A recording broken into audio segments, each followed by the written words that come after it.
आदरणीय बंधुओं, माताओं व मेरी प्यारी बहनों, राधे राधे। आपका हमारे YouTube चैनल पर बहुत बहुत स्वागत है। बंधुओं, आज हम इस वीडियो में भगवान कृष्ण व उनके एक छोटे से भक्त कृष्णा की कथा सुनेंगे, जिसे सुनने सुनाने से बाल रूप भगवान कृष्ण की कृपा से भक्त की प्रत्येक मनोकामना पूर्ण होती है।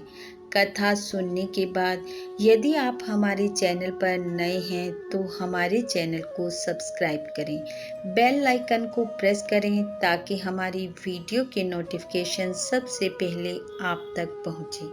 वीडियो को शेयर व लाइक भी जरूर करें। एक गांव में कृष्णा नाम का एक बालक अपनी दादी के साथ रहता था। कृष्णा के माता पिता का स्वर्गवास हो चुका था।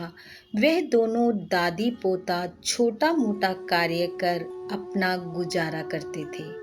कृष्णा अभी छोटा था और उसकी दादी उसे मेहनत मजदूरी के कार्य में न लगाकर शिक्षा दिलवाना चाहती थी और इसके लिए उसने प्रयास भी किए और उसका ये प्रयास सफल भी हो गया।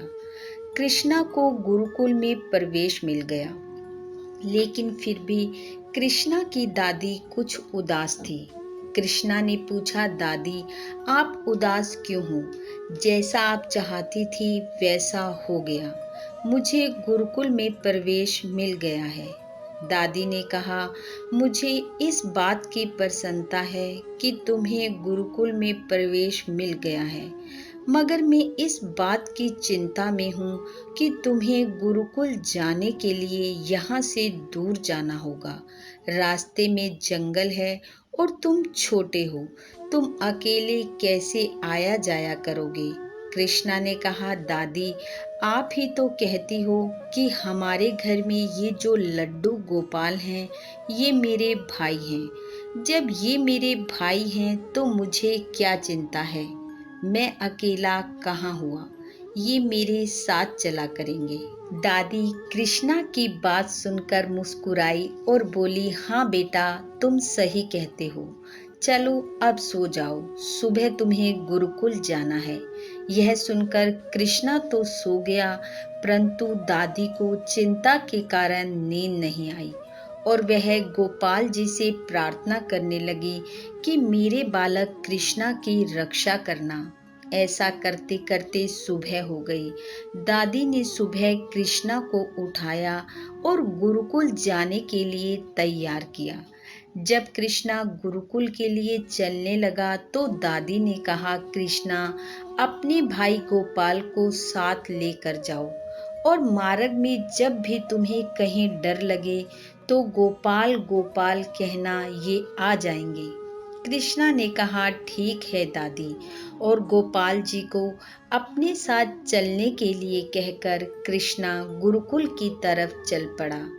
जैसे ही कृष्णा ने जंगल में प्रवेश किया तो उसे भय लगने लगा और वह बोलने लगा, गोपाल भाई मेरे साथ आओ, आप बड़े हो, मुझे डर लग रहा है, आओ ना गोपाल भाई आओ।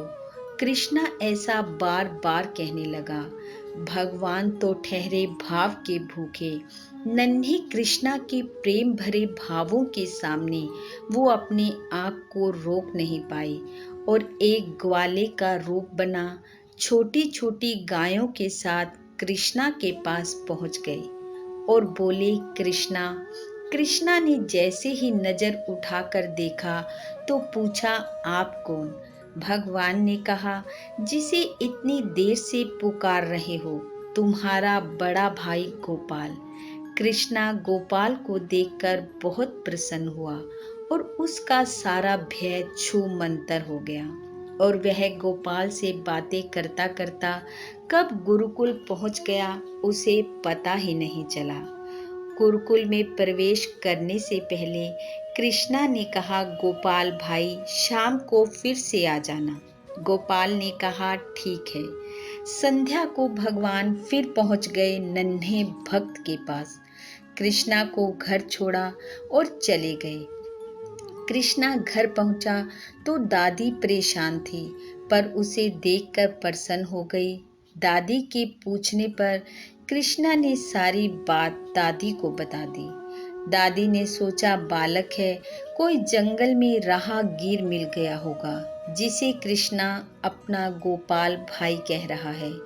फिर तो ये सिलसिला रोज का हो गया। भगवान रोज भक्त को लेने आते और छोड़ने आते। एक दिन गुरुकुल में गुरु जी का जन्म दिवस मनाया जाना था और सभी बच्चों को कहा गया कि वह घर से कुछ न कुछ अवश्य लेकर आएं। कृष्णा को दूध लाने के लिए कहा गया। उस दिन कृष्णा ने घर जाकर दादी से कहा कि कल गुरुकुल में गुरु जी का जन्म दिवस मनाया जाएगा और स्वादिष्ट पकवान बनेंगे। मुझे घर से दूध लाने को कहा है। दादी ने कहा, कृष्णा, हम तो बहुत गरीब हैं, मैं इतना दूध कहाँ से लाऊंगी। यह सुनकर कृष्णा उदास हो गया। सुबह जब वह गुरुकुल जाने लगा तो रास्ते में अपने गोपाल भाई को पुकारा। भगवान फिर से अपनी गायों के साथ पहुंच गए और बोले, चलो कृष्णा, मैं तैयार हूँ।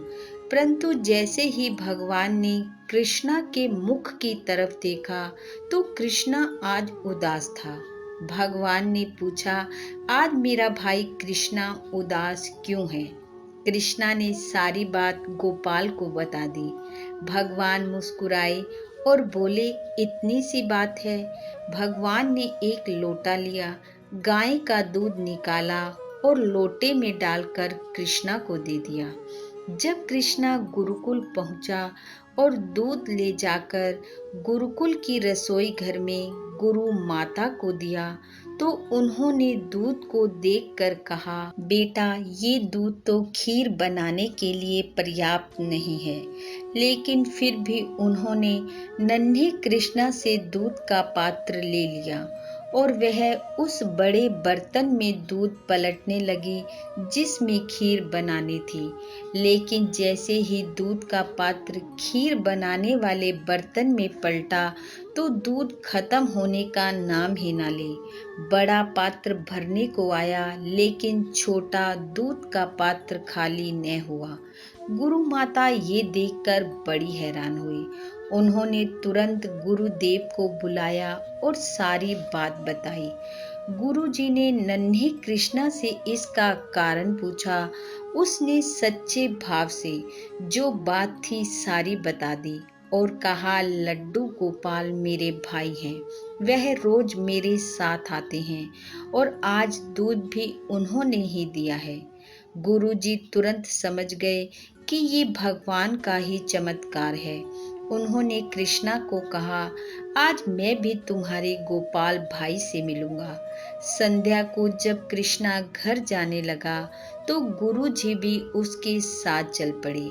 बीच जंगल में पहुंचकर कृष्णा ने रोज की तरह आवाज लगाई, गोपाल, गोपाल मेरे भाई, आओ, आज मेरे गुरुजी आपसे मिलना चाहते हैं।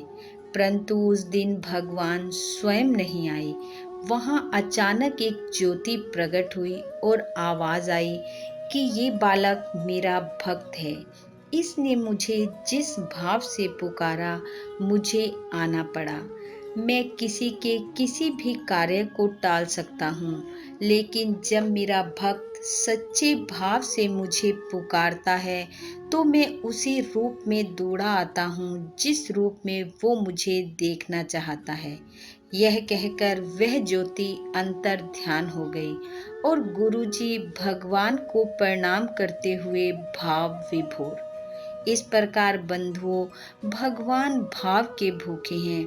यदि हमारे मन का भाव भगवान को पाने का है तो वह हमें अवश्य मिलेंगे, चाहे वह किसी भी रूप में हो।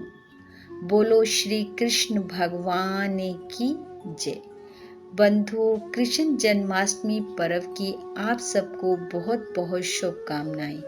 छोटे से प्यारे से लड्डू गोपाल का जन्म उत्सव पूरे हर्षो उल्लास से मनाएं और उनकी कृपा आप सब पर हो जाए। इन्हीं शुभकामनाओं के साथ आप सबका बहुत बहुत धन्यवाद। राधे राधे।